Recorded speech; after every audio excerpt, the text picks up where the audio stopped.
Hallo EC-Freunde und willkommen zu diesem neuen Video. Ja, und willkommen zum neuen Studio. Wie man sieht, ist mal wieder ein anderer Boden hier. Ja, das Carbon damals war ja komplett scheiße, weil es so reflektierend war. Das Holz hat mir optisch einfach nicht mehr gefallen, das sah so ranzig aus. Das Alcantara war okay, aber es war ein bisschen dunkel und das ist jetzt schön hell. So sieht man den Kontrast hier von allem ziemlich gut. Das ist trotzdem noch so ein bisschen interessant von der Oberfläche, lenkt aber jetzt vielleicht auch nicht ganz ab. Deswegen, ich finde diese Oberfläche jetzt hier sehr cool und eure Meinung dazu könnt ihr ja gerne mal in die Kommentare unten schreiben. Und ja, heute bauen wir mal wieder den Gravity Loss FPV Frame hier um. Und zwar ging es beim Bau ja ein bisschen, naja, wild durcheinander. Wie ihr da gesehen habt, habe ich ja irgendwie das Ding nicht richtig zusammengebaut. Wie man nämlich jetzt hier sieht, hinten sind es längere Arme als vorne. Das Problem ist nämlich, eigentlich sollte bei der 6 Zoll Dead Cat Version hinten und vorne die gleich lange Arme sein, und zwar die längeren. So passen nämlich momentan diese 6 Zoll Propeller hier gar nicht hier drauf, weil die berühren sich einfach in der Mitte. Das Bild zeige ich euch jetzt hier mal. Dementsprechend habe ich die von Gravity Loss FPV angeschrieben und ja, die haben mir auch dann geantwortet. Es war wohl damals ein Produktionsfehler, dass es, er meinte, 10 Sets gab, die aus Versehen 5 Zoll Arme vorne bekommen haben, statt den richtigen 6 Zoll Armen. Ist aber absolut nicht wild, er hat mir einfach direkt hier die richtigen Arme zugeschickt. Dementsprechend ist das jetzt nicht wirklich schlimm. Und wie man sieht, die sind schon noch ein Stückchen länger. Das sind dann auch die gleichen, die es hier hinten sind. Und damit sollten wir dann auch die 6 Zoll Propeller hier drauf kriegen. Jetzt habe ich mir nur gedacht, ja, so komplett blank Carbon ist ja irgendwie ein bisschen traurig hier, weil wenn man das mal zerkratzt, ist das halt so ein schönes Carbon, das wäre echt so schade. Und dann würde ich gerne diese Motorschützer nehmen, die ich damals ja auch mitgekauft habe. Problem an der Geschichte ist allerdings nur, dass die leider nicht auf die jetzigen Motoren hier passen, weil das sind ja hier noch 2306er mit dem kleineren Bolt-Pattern hier und da passen diese Motorschützer hier leider nicht drauf. Und deswegen habe ich natürlich das einzig Logische gemacht und habe mir neue Motoren gekauft. Die sehen wir hier. Das sind tatsächlich jetzt mal Brother Hobby und zwar 2806,5 1300 kV Motoren. Und ja, die sind ein bisschen naja, wenig kV für 6 Zoll und dann 6S. Am liebsten hätte ich hier auch die 1700 kV Variante von gehabt. Die hätten auf jeden Fall ein bisschen besser gepasst für den Anwendungsfall. Aber naja, wir werden es mal so probieren. Fliegen wird das Ding auf jeden Fall. Und das ist wirklich krass, wie riesig diese Motoren sind. Also wenn man die jetzt hier mal so nebenhält, das ist echt unfassbar, was das für einen großen Unterschied ist. So auch vielleicht von oben mal. Und die sind auch von der Qualität wirklich unfassbar. Also wenn man hier unten sich selbst nur das Kugellager anguckt, wie das hier angebunden ist, es ist schon wirklich heftig. Und ja, wie gesagt, 1300 kV ist jetzt ein bisschen weniger, als ich eigentlich gehofft hatte. Aber naja, dafür haben wir auch 6 Zoll Propeller und vielleicht ist das Ding dadurch etwas effizienter. Und das Gute an diesen Motoren ist dann halt, wie gesagt, man kann jetzt hier sich diese Motor-Skid-Plates nehmen und die kommen dann hier unten so dran sozusagen. Das ist schon mal Teil Nummer 1 und Teil Nummer 2, was ich jetzt auch noch direkt mitbestellt habe mit den richtigen Armen, beziehungsweise was er mir damit geschickt hat, sind jetzt hier diese TPU-Bumpers. Die kommen dann hier so um den Arm rum, damit der Arm von außen, sage ich mal, nicht hier direkt kaputt gematscht wird. Und so kann man dann trotzdem noch das hier mit reinstecken. Und dann der Motor hier oben drauf. Und dann ist das schon ein ziemlich krasses Setup. Das Einzige, was ich leider noch ändern muss, was ich jetzt schon gesehen habe, der Motor ist so groß vom Durchmesser, dass der hier oben an dieses TPU drankommt. Das heißt, hier müssen wir so ein kleines Stückchen von abschneiden. Aber das ist jetzt nichts allzu Wildes. Und ja, erstens das, wie gesagt, die richtigen Arme für vorne und dann gleichzeitig direkt frische Motoren, weil hier musste ich die Kabel jetzt auch schon verlängern und das ist alles irgendwie so ein bisschen, naja, nicht perfekt, nicht so, wie ich es gerne haben wollen würde. Dementsprechend machen wir es einmal frisch, mit frischen Armen, frischen Motoren, mit frischen Kabeln dann auch. Und was wir jetzt auch noch machen werden, ist eine LED-Antenne zu installieren. Ist das nötig? Nein, definitiv nicht. Ist das lustig? Absolut. Und das ist nämlich hier die TrueSC Blaze Antenne, hier in dem Falle mit dem UVL-Stecker für die Caddx Vista, die ich auch hier drin habe. Und das Gute daran ist, nicht nur, dass das Ding leuchtet, was echt verdammt cool aussieht, sondern dass der Durchmesser hiervon auch perfekt hier oben reinpasst. Ich hatte ja damals hier die falsche Antennenhalterung bestellt und das passt hier, das wäre zu sehen, aber das passt hier wirklich perfekt drauf. Das heißt, dann sieht das hier hinten auch mit der Antenne nicht mehr so komisch aus. Ja, und dann halt passende 6 Zoll Propeller. Und ja, ich würde sagen, ich baue das Ding hier schon mal komplett auseinander, mache die alten Motoren raus und dann schauen wir mal, wie wir die neuen Sachen dann alle wieder da dran schrauben und das alles wieder dann zusammenbauen. Schrauben habe ich mir auch gekauft, passende von der Länge und vom Durchmesser für dann die ganzen neuen Zusatzanbauteile hier. Und ja, dann würde ich sagen, los geht's.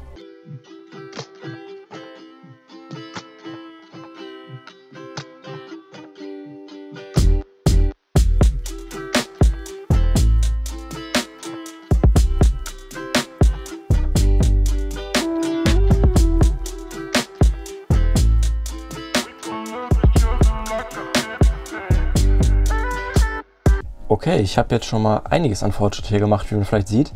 Die alten Motoren sind alle ab und vorne habe ich einfach direkt die Arme ganz rausgenommen, weil da kommen ja eh die anderen jetzt rein. Und die zwei Motoren habe ich hier schon mal durchgesteckt und ja, das sieht echt sowas von krank aus. Also was ich auch geil finde, dass diese Schrumpfschläuche von den Motorkabeln genau da aufhören, wo hier diese Kabelkanäle anfangen. Deswegen ist das hier wirklich so ein cleaner Übergang. Also boah. Und wenn man sich das jetzt auch an sich so anschaut, von unten, wie das jetzt hier so reinpasst, ne, das ist, Alter. Also, ja, echt, ja, viel geiler wird's nicht. Hier ist nicht viel Platz dazwischen. Ich habe jetzt absichtlich nur so viel weggeschnitten. Da sieht man es, dass da so gerade eben Luft zwischen ist. Aber reicht ja auch, weil der Motor sollte sich im Idealfall nicht mehr bewegen. Und ja, dann kommen jetzt hier vorne mal die neuen Arme gleich rein. Und können wir jetzt zumindest schon mal reinhalten. Dann sollte man auf jeden Fall von der Form schon mal einen Unterschied sehen zu, wie das vorher aussah. Und ja, das sieht schon ganz anders aus. Vorher ging der nur bis hier. Und jetzt sieht man schon, jetzt ist es auch wieder ein richtiger Deadcat Frame. So wird das auf jeden Fall, ja, deutlich besser passen. Okay, dann würde ich sagen, schraube ich jetzt gleich mal die Arme hier ran. Und dann natürlich die Motoren, den Motorschützer und das alles auch an die Arme. Und wenn wir damit fertig sind, können wir eigentlich schon die Motoren reinlöten. Und dann auch, wie gesagt, diese LED hier hinten verbauen. Was ich jetzt auch noch machen werde, statt, wie ich vorher das gemacht habe, die Motoren hier vorne lang zu verlegen und dann quasi hier so anzuschließen. Also ich habe sie hier so zwischen gemacht, zwischen dem Stack und dem Abstandshalter hier, aber das ist auch irgendwie nicht so clean. Diesmal werde ich es jetzt so machen, ja, von hier hinten rein. Habe ich so jetzt auch noch nie gesehen, aber hier ist halt eigentlich sehr schön viel Platz und dann gehen die nicht so nah an diesen scharfen Kanten hier entlang und man sieht noch weniger davon, weil die wirklich so richtig clean da von hinten rankommen, weil noch sind die ja eh sehr lang, die Motorkabel, also es ist ja kein Problem, wenn ich die hinten lang so verlege. Deswegen, das werden wir dann so machen, die natürlich dann zuschneiden, festlöten und so weiter. Aber wie gesagt, erstmal kommen alle Motoren ran und dann schauen wir gleich mal weiter.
So, und wie ihr sehen könntet, Motoren sind alle dran gelötet. Die LED hinten habe ich auch schon dran gelötet.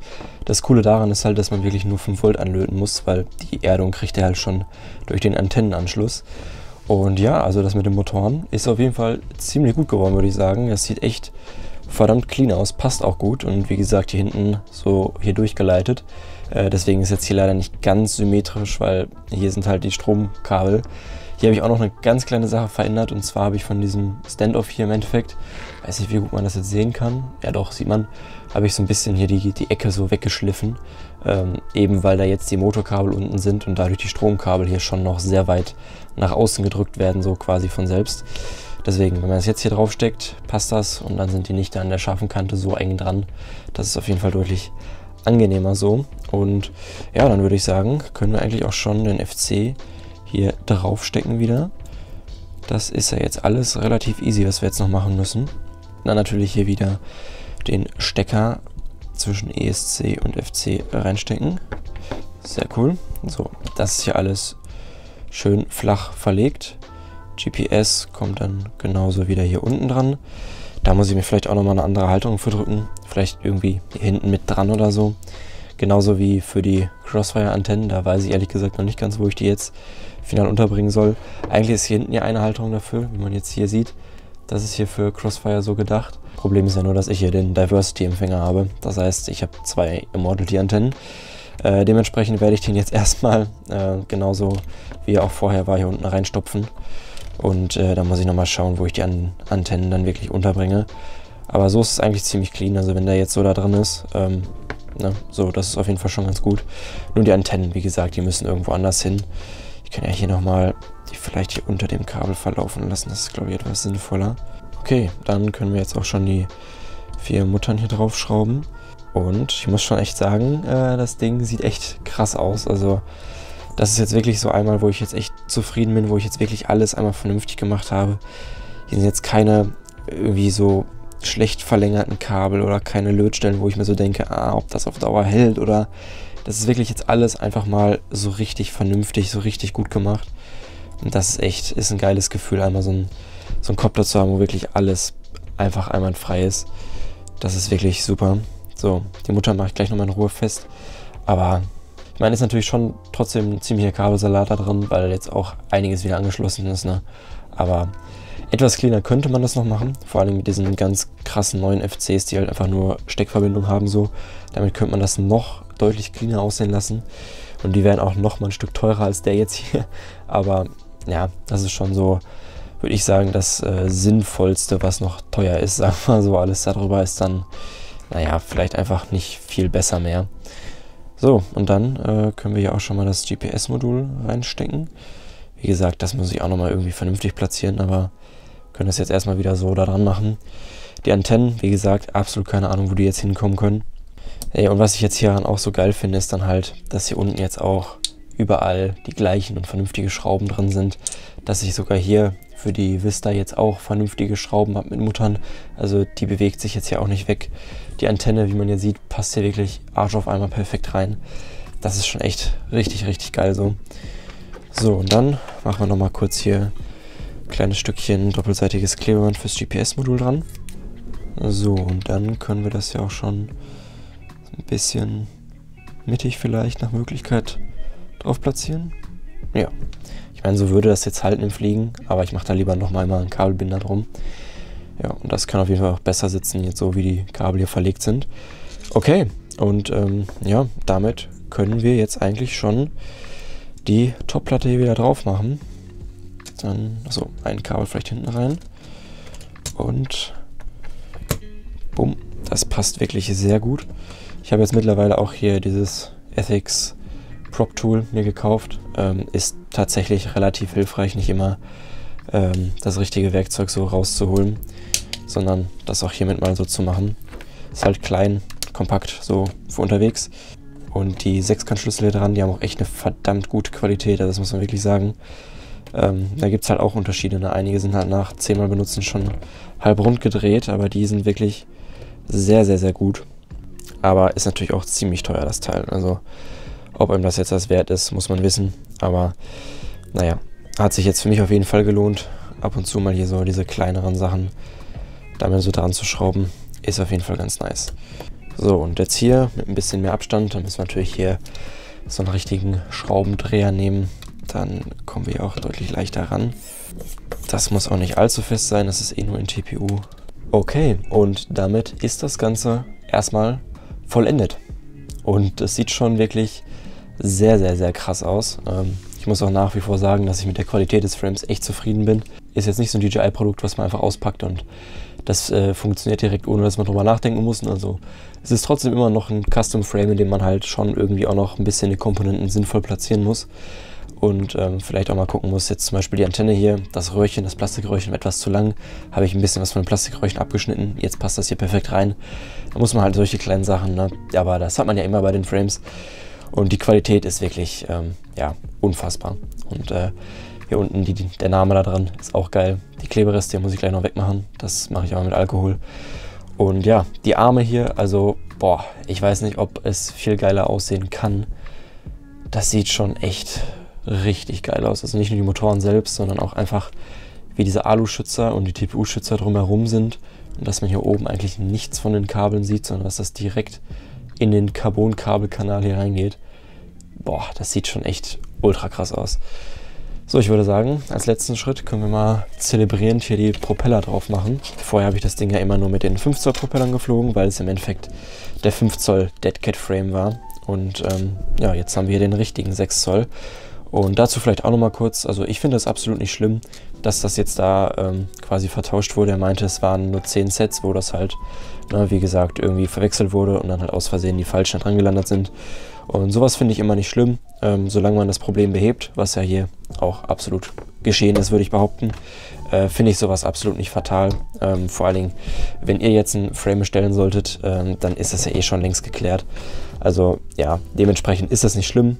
Ich finde es wichtiger, dass man solche Fehler einfach korrigiert und wie man sie korrigiert, als dass es passiert. Ich meine, das ist menschlich, ist halt alles per Hand gemacht, per Hand gepackt, dass dann mal ein falscher Beutel da reingerät, ist jetzt nicht das Ende der Welt. So, und wie man jetzt sieht, ja, jetzt passen hier auch ganz locker die 6 Zoll Propeller, sowohl jetzt hier zur Richtung Kamera, als auch jetzt hier hinten, als auch zueinander. Also ja, vorher haben die sich hier so gut wie berührt, das auf jeden Fall jetzt nicht mehr. Dann würde ich sagen, machen wir die auch einfach nochmal kurz fest. Okay, und dafür musste ich jetzt tatsächlich sogar schon ein Stück rauszoomen, damit man das hier komplett sieht. Ja, also das Ding hat schon so wirklich eine ganz andere Präsenz. Das sieht jetzt vielleicht auf dem Video nicht so viel anders aus, aber die Motoren, die Größe der Motoren, dann nur die Propeller da drauf, boah, das wirkt schon echt ganz, ganz, ganz anders. Ein bisschen Schiss habe ich noch, dass die Motoren quasi jetzt echt nicht so geil geeignet sind. Mit 1300 kV, das ist halt schon echt ziemlich wenig. Ich hätte lieber, wie gesagt, die 1700er benutzt, aber naja, fliegen wird das Ding und dann ist es, wie auch am Anfang gesagt, vielleicht ein Stückchen effizienter, keine Ahnung. Und ja, ich würde sagen, zu guter Letzt können wir nochmal einen Akku dran stecken und schauen, ob das auch alles hier hinten aufleuchtet und ob die Motoren auch piepen. Flug machen wir dann im nächsten Video, das schaffe ich weder zeitlich noch jetzt naja, sinnvoll in dieses Video hier zu integrieren. Dementsprechend würde ich sagen, schauen wir mal, was passiert. Okay, gepiepst hat es und ich sehe gerade, das sieht auf der Kamera ja hier komplett grün aus. Das ist komisch. Also glaubt mir, das ist in echt. Vielleicht sieht man es hier, ja, wie meine Hand angestrahlt wird. Es ist wirklich ein tiefes Blau, also blau-blau. Weiß nicht, warum das hier so grün aussieht, keine Ahnung. Ist aber, boah, es ist echt hell. Also ich habe davon schon mal die weiße Version verbaut und das ist halt echt eine Taschenlampe. Das ist halt echt fast auf dem Level von einer Handy-Taschenlampe, würde ich sagen. Das ist natürlich jetzt nicht ganz so hell in Blau, aber ich dachte mir halt, Blue RC, Blau muss schon sein. Ich mache mal eben hier die Lichter aus und dann schauen wir mal, wie das so wirkt. Okay, das sieht schon ganz anders aus. Und ja, jetzt sieht man ja hier, seht ihr, wie hell das ist. Also ist echt krass, was aus der kleinen LED hier hinten rauskommt. Das ist, wie gesagt, in Blau ist es nicht ganz so krass wie in Weiß, aber ist auch schon echt hell noch. Ja, und ich würde sagen, damit haben wir den Umbau hier auch wirklich komplett erfolgreich abgeschlossen. Ich bin wirklich sehr, sehr, sehr zufrieden, auch jetzt schon ohne das geflogen zu sein. Sieht wirklich unfassbar krass aus, ist wirklich sehr groß geworden, sehr cool geworden. Gefällt mir auf jeden Fall sehr, sehr, sehr gut. Und ich würde sagen, wenn wir schon dabei sind, können wir das Ding noch mal kurz wiegen, was das Teil jetzt so wiegt. Allzu viel schwerer soll es ja nicht geworden sein. Okay, 588 Gramm. Ja, ich meine, das ist jetzt nicht mehr leicht, ne? Aber für so einen riesigen 6 Zoll Copter mit solchen riesigen Motoren der für eine Full-Size Hero 10 gedacht ist, ist das, denke ich mal, okay. Und ja, dann würde ich sagen, abonnieren und liken nicht vergessen. Schaut meine Videobeschreibung nach, da habe ich all diesen Kram hier, den ich benutze, verlinkt. Und dann würde ich sagen, sehen wir uns beim nächsten Mal. Dann vielleicht zum Flug, vielleicht aber noch was anderes, was vielleicht noch ein Stückchen spannender ist. Und ich würde sagen, bis zum nächsten Mal und tschüss.